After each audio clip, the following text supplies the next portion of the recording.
At this time, it is my pleasure to welcome to the Wrestling Inc. Daily the pro wrestling contributor for Forbes.com. It is Alfred Konuwa. Alfred, welcome to the Daily. It's great to be here, Nick. You're always so good at saying my last name, Konuwa, just like that. And so many people struggle with it, but you never do, and I really appreciate it. Well, we have a history. I pronounced your name wrong for years. I was like, Konuwa, and you're like, no, that is not. That's not how that goes. You really hit it strong now. I really love it. Love hearing it. I'm trying my best, Alfred. I think we're all doing our best right now. So, yeah, man, you know, it has been a while since we caught up. And, like, Alfred, I just want to first start off by saying, like, I really enjoy your work over at Forbes.com. I think you're doing a great job. You have a very unique perspective on the pro wrestling business. And you come at it not just from, like, a fan's perspective of what you like and dislike. Working for Forbes, I know you dig into the numbers and you dig into, you know, the real business of professional wrestling. So I'm very happy to have you on here today. Before we get into the business of pro wrestling and all that, though, obviously the elephant in the room, you know, there's a lot of social unrest in the country right now. How are you personally dealing with what is going on in the country at the moment? I'm very, very encouraged, actually, to see how many people this has affected that previously didn't really seem to have a vested interest before. So me personally, I think a lot of African Americans can relate to this. We kind of by de facto become like the delegates for our race, which I'm never comfortable doing. I'm never comfortable speaking on behalf of every Black person, but I do have several friends from outside of my race who've reached out and asked questions and stuff like that. And I'm just being sure to not look down on them, not lash out at them for not knowing certain things, because I'm really encouraged that I want to learn. That's most of the battle. And I think that's the one way that we can help move forward is if a bunch of individuals decide, what can I do? What can I say? What can I learn, more importantly, in order to change my perspective and we can move forward? And so I'm just trying my best to learn myself. You know, the first several days of this tragedy, I did not come out and wave the flag or say anything. I tried to learn more about this issue that I'm already very well versed in and how we got to this particular point to where this is another iteration of so many people in racial unrest. So just doing everything I can to just enlighten myself as to what's happening and continue to enlighten others and really raise awareness for what's going on in this system that we're living in. Yeah, and you know, that's very well put. And, you know, to kind of bring this in a little bit closer to home here, let's talk about it, pro wrestling. You know, pro wrestling, especially WWE, you know, they've tried to appear more as a social justice oriented company for the past few years now, right? The women's revolution, there was Kofi Mania. Do you feel that it is genuine, or do you feel like this is like the kind of the Stephanie McMahon line of charity is the new form of advertising? And do you feel pro wrestling has become better when it comes to the issues of racial inequality in the business? That's a very good question to ask as it pertains to the George Floyd controversy, because the first part of your question, do I think that it's genuine? For the most part, not really. You know what I mean? Like, or it's at least tone deaf in how they approach it. I'm sure they definitely want inclusion. They've got a very diverse roster. Yeah. I'm sure they do care about it. But the way WWE often goes about promoting their social equality and whatnot often comes off as tone deaf and behind the times and Johnny come lately. But I will say, I have nothing but good things to say mostly about how WWE's handled this particular George Floyd controversy from the top down, from the wrestlers coming out and just saying how they feel, tweeting Black Lives Matter and whatnot, and just saying the human words that would be said from people feeling a certain way about this tragedy. I would think one of the things that went through my mind as this started to pick up and as I realized this is going to be a huge story is that, like, WWE, I really didn't want them commenting on this because I felt like they would do something tone deaf, like all of our Black superstars are going to tweet hashtag African American Lives Matter, but not Black Lives Matter because we don't do, you know, but they didn't do any of that. They just kind of let people say how they feel. They issued what I thought was a very solid statement. And I think for this particular controversy, I do think it's genuine. Absolutely. I've had problems in the past with some of their other initiatives and whatnot and how they come across, but I have really nothing but good things to say about WWE as a company and how they've handled this particular controversy. Yeah, it is interesting, you know, and like we did this report last night where it sounded like, you know, Hunter got the NXT crew together before In Your House last night and after In Your House last night and really tried to, you know, get engaged in that conversation. You know, obviously it doesn't sound like we're going to get that video on like a network special or anytime soon, as much as I would like that. But, you know, it does sound like he's giving it a chance here. You know, there's, in my opinion, there's a difference in philosophy in the way that like the McMahons, Vince and Linda, have handled their business as opposed to the way that like their son-in-law Hunter seems to want to handle these kinds of issues. You know, he's much more head on, and the McMahon's much more coy about it. Does that resonate with you when you see that kind of dichotomy in leadership right now in WWE? Yes. Yeah, Absolutely, it does. And especially when you look at it from a generational standpoint, from a standpoint of how professional wrestling is presented with the two shows. From one of the most fascinating things of the Wednesday Night Wars is compared to WWE main roster programming, you're able to really see like the future, like how Triple H's vision is playing out. You know, NXT will tell you what Triple H's vision is on pro wrestling and how he intends to change national pro wrestling as we know it from what we see in WWE, because they are two pretty different shows in the way they go about it. Yeah. And I really am encouraged by a lot of what Triple H is at least trying to do in terms of create a new culture in WWE. Yeah, I've had talks with some African-American friends recently, and, you know, let's bring up AEW here. You brought up the Wednesday Night War. A friend of mine that said that they thought that WWE was practically, like, blatantly the more progressive of the two companies right now when you look at how Apollo Crews, the sitting U.S. champion, you've got Bobby Lashley at a main event title program. It looks like the Street Profits are going to get some new life with MVP possibly as a mouthpiece or something like that. Over on AEW, you know, they've gotten their fair share of blowback recently about not pushing African-American talent. You know, they got Mark Quinn going up against Cody here on Wednesday night, kind of out of the blue, you know. What do you think about the way AEW has weathered this storm recently and handled itself? I think AEW has been just like WWE. I like how they've handled this. I like that they've come out and said Black Lives Matter in terms of on their actual programming. They don't tend to run from the national news. I don't feel patronized when I'm watching AEW, and that's good. But in terms of AEW being the progressive company, I'm glad you brought that up because I do feel like that's important to them. But I don't want AEW to fall into a trap where they're promoting themselves as a progressive company. It's really easy to look like a company that's not racist. That is a skill in and of itself. The way you present your company as being progressive, it's very easy to present yourself as somebody who's inclusive. Whether or not that is the case is what I watch. You know, AEW has been in business for a year now. They just celebrated their 1 year anniversary. Right. And right now they only have one minority champion, and they don't have too many black executives that I know of in terms of AEW. I know there's Brandy Rose and whatnot, but I do feel like they are a company who cares about being progressive. But I agree with you in terms of what WWE is doing right now. They're kicking AEW's ass in terms of being progressive, and they're doing it by not like parading Apollo Crews around as, oh, look at our black champion or anything like that. It is something that's kind of falling into place. But I do want to parse that with a caveat that this is during a global pandemic where their rosters are completely different and they have to make do with what they have. So I think WWE's kind of been forced into being a little more progressive, but they are giving the opportunities to the African Americans that I don't see in AEW right now. Yeah. And well, let's real quickly, before we move back into some of this talk about the social unrest, you know, as you work for Forbes, obviously the releases were a hot topic of conversation. Do you think the releases were necessary? I mean, a lot of people point to the cash reserves they have right now.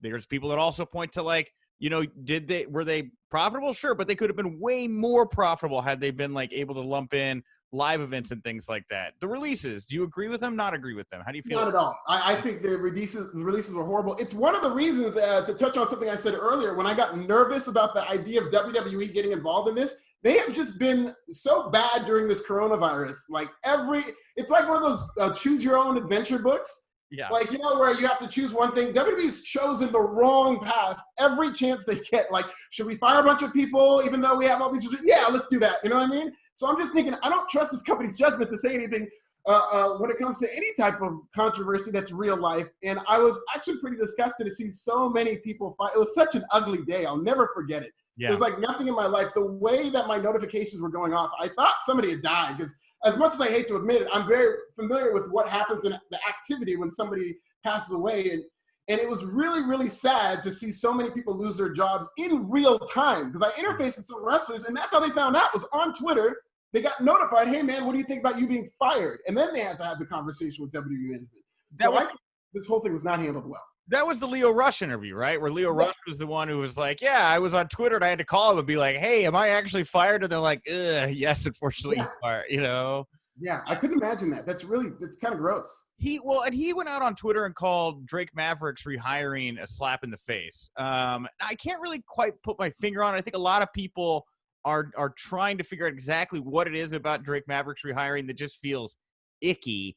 What is your take on Drake getting? Are you happy for the guy? Do you think it sends a bad message? What do you think about the Drake Maverick rehiring? I'm happy for the guy because Drake Maverick was legit fired. Like that, those were real emotions. And listen, I know people hate to hear this, but WWE's always talking about grabbing the brass ring. This is an example of it in terms of a guy.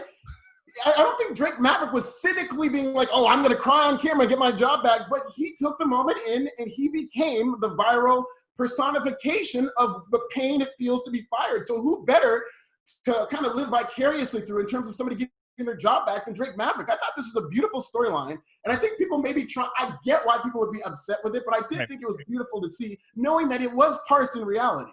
Yeah, and but the other thing too is like he resigned, and we're starting to hear more reports about WWE trying to re-sign other talent that they've lost, but at a discounted price, right? I mean, just like ethically, that feels weird to me that you would like release people only then to try to re-sign them at a lower rate. It also kind of shows the very porous nature of WWE contracts. How like easily it is for them to crumble and be rebuilt. It just shines a light, I feel like, on how bad of a spot a lot of these talents could be in when they sign these contracts at WWE, Absolutely. And it wasn't too long ago where we were in a period where wrestlers at all levels were making more money than ever. And and I thought it was a great thing. You had opening act wrestlers making a living to where they could live off of this money comfortably, more than comfortably. We're talking about the pay raises that maybe WWE is doing just to keep them away from AEW. But now we see that those contracts really didn't really mean much. They could just take that money right back away from them. And so wrestlers are bred to kind of fall in line and not speak out, not step out, not hire a manager, not hire a lawyer. They need to be doing these things when it comes to financial literacy. Well, and it's weird too a little bit to me because like the nature of independent contractors, you don't really have an HR department to go to, right? Right. And, if Hunter wants to come out and say we can have these conversations, Black Lives Matter and all of that, there's still nothing to say that the comments you make to them about how you're unhappy or you want things changed, those comments can't be held against you because realistically they could just kind of let you go for any reason they like, right? Right. Yeah, absolutely. It's a kind of a fear-based culture in that, because I saw that report where it's Triple H got everybody together, said, hey, do we have anything to talk about? And nobody really stepped up and said much. Yeah. I'm sure they wanted to, and I'm sure they have something to say, but I can understand being a little skeptical, like, well, I'm not going to come out and really say anything that's going to piss somebody off in charge and get me buried, so to speak, Yeah. Well, let's get back to last night was in your house. Keith Lee made a lot of noise with his Black Lives Matters gear. What did it mean to you to see Keith come out and be able to wear that gear on WWE television? That was something that a couple of years ago, I don't know that they would have allowed that to happen, Something a couple of weeks ago I would have never thought would ever happen. Like, honestly, like I couldn't believe it that they let him do it now, and I thought it was really cool. It's subtle, WWE. One thing that's frustrated about them is they like shying away from real life controversy. They don't want to say coronavirus. They want to say the current circumstances or whatever their buzzwords are. This was a direct term that instead of WWE saying, oh, Keith Lee is supporting this cause or anything like, they just let him speak volumes. Like he wore this gear. It's very powerful. Mia Yim had some names of victims on her gear. And I thought it was just a very powerful thing to see and organically build in terms of like, I was just watching the match, watching along. And then I just started seeing, oh, wait a minute. Yeah, he's wearing Black Lives Matter. Oh, that's really cool. And then more and more people started realizing it. And it became more of a better moment for that, I think. And so in this moment here where you have Keith Lee coming out in the BLM gear, and like you said, Mia Yim with her gear as well, somebody you wrote about recently was Michael P.S. Hayes, right? Who there was a little like even jokiness to Michael P.S. Hayes on the media call last night about how we almost brought it back as Doc Hendricks or something like that. He's definitely definitely pushed the envelope with some of his comments recently. He's always kind of been someone who pushed the envelope. What kind of a message do you think it sends to talent where you can have Keith Lee doing this one thing over here, but at the same time you have somebody who's so outspoken and seemingly out of touch, still in a position of power backstage in WWE? That sends a bigger message than what Keith Lee was doing. It's one thing to show a wrestler in support for Black Lives Matter or, justice for George. It's another thing to have one of the most powerful people in WWE who still seems to not get it. I know Titus O'Neil appreciated Michael P.S.A.'s and comments and stuff like that. And I truly do believe that maybe he was well-intended. But Michael P.S. Hayes, where I was disappointed, I was even thinking nobody's checking for Michael P.S. Hayes right now. Nobody's wondering what Michael P.S. Hayes thinks about all this. But he came out of the woodwork. He admitted, I didn't want to say anything due to the backlash. So he's already admitted that this is the time where he has to hide. which tells me that we could have learned, a lot of people could have learned and been enlightened by Michael P.S. Hayes, and him just being honest and saying, hey, I know I have a history of this, and this is why I believe what I believed at the time. This is where I grew up, and maybe discuss where his mindset is and the reputation he has, and maybe try to clarify that. Instead, he kind of fell into the party line thing, no looting, no shooting. That's not something that Michael Hayes needs to be telling people. That's not a message that we need to be hearing from him. Like, he represents this authoritative, rich white voice that is currently being rebelled against. There are community Black leaders who have been given an eloquent message of don't riot, don't burn down our communities. We're getting that message, and it's very important. His role, I think, would be more powerful if he was to say, from a perspective of somebody who's been accused of being a racist. Right. Why did people accuse me of that? And I'm not saying he is. I'm not condemning him or anything. I'm saying I would have loved to hear an honest, thoughtful monologue from Michael P.S. Hayes as to how he takes us in compared to where his position is in life right now in terms of how people perceive him. Yeah, no, I agree with you. The other voice that I feel like is I really want to hear from right now is the Undertaker, right? Like, just before all this broke down, you saw Taker in the Last Ride special, which, pretty much everybody has, come out and said they really enjoy it. But the one lingering thing that was getting everybody was the Blue Lives Matter shirt, which at the time when it was a controversy was pre the murder of George Floyd. Now, as we're rolling into episodes 4 and 5, I wonder, does it put a spin on it? Like, I don't know. Is Undertaker's legacy tarnished because of his inability to meet this moment and be realistic about his beliefs and the kind of billboard he's putting across his chest, Yeah, I don't think the Undertaker's legacy would be tarnished. He's just had so much time. The majority of his career, he hasn't been Mark Calloway. We've only seen The Undertaker. They protected that character. So it would take a lot to tarnish his legacy. But to be honest, this is one of those things that it would take, because it became kind of a story right before George Floyd broke out in terms of him wearing merchandise that seemed to speak against certain Black empowerment issues and agendas. And people wanted to know, hey, Undertaker, why are you wearing these shirts? And him saying, oh, WWE's apolitical. I'm just supporting the flag and whatnot. For me, it doesn't ruin the Undertaker for me, but it's very disappointing, especially given the fact that he does have this platform. He's one of the most influential voices in WWE. I would like to see him deliver a human message, because this is not about partisan party line. That's one of the things that's going to destroy the discourse that we're having about George Floyd. Is some people just can't get out of the mode of, I'm partisan to this. I don't want to work with that side. I'm going to debate, and I want people to I want to cut for my subscribers or whatnot. And that's not what this is. This is not a competition to see who's more right. This should be a bunch of people working together without partisanship in mind to try to come to a solution to end systemic racism, a system of white supremacy, and making sure that Black lives are treated just as valuable as white lives. That's what this is about. This is not about the flag. This is not about Blue Lives Matter or anything like that. No partisanship at all. Yeah. And it's interesting too, kind of to put a button on this, because there's one other thing I want to bring up that's kind of outside this to wrap it up. But, we see the reaction that Jackson Riker got, right? Where everybody came out and said that it's wrong for you to support this person. 48 hours later, Linda McMahon essentially tweets the same thing, in my opinion, right? Doesn't declare her allegiance to Donald Trump, but certainly pats him on the back for good hiring numbers, which is ridiculous because they just fired people. Right.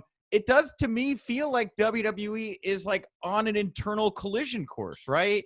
NXT seems to be in a place where there's a little bit more open-mindedness, but I have no idea how the Raw and the SmackDown rosters are feeling right now with the Jackson stuff, the Linda stuff. CM Punk calling out AJ Styles, right? Who just, had the top feud with The Undertaker. Do you think we will see real change in we'll just keep to pro wrestling. Do you think we are going to see real change in pro wrestling because of what we're seeing right now across the country? That's tough to answer. Short answer is no, not anytime soon in terms of real overwhelming sweeping change or whatnot. I know WWE's been very supportive of what's going on, but you alluded to it in that there's just too many people in power who believe a certain ideal that goes against, at large, the Black Lives Matter movement and the empowerment of African-American individuals. That's just, it's just true. The WWE is a very strong political force in terms of how they work with Trump. You saw this whole thing play out with Florida in that WWE was deemed essential, and there was a little bit of backroom dealings with Lynn McMahon and the Trump Foundation and whatnot. That's always going to be an element as long as the McMahon family is in power, which is going to be indefinitely. So I'm not looking for a big change right now. This is, unfortunately, as much as I hate it, it does break my heart to admit this George Floyd thing is a wave.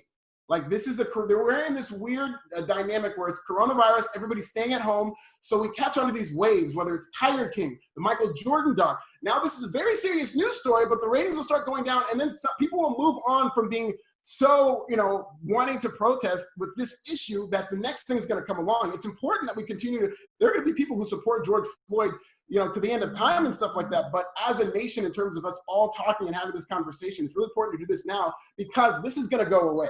And when it does, WWE is going to default to WWE.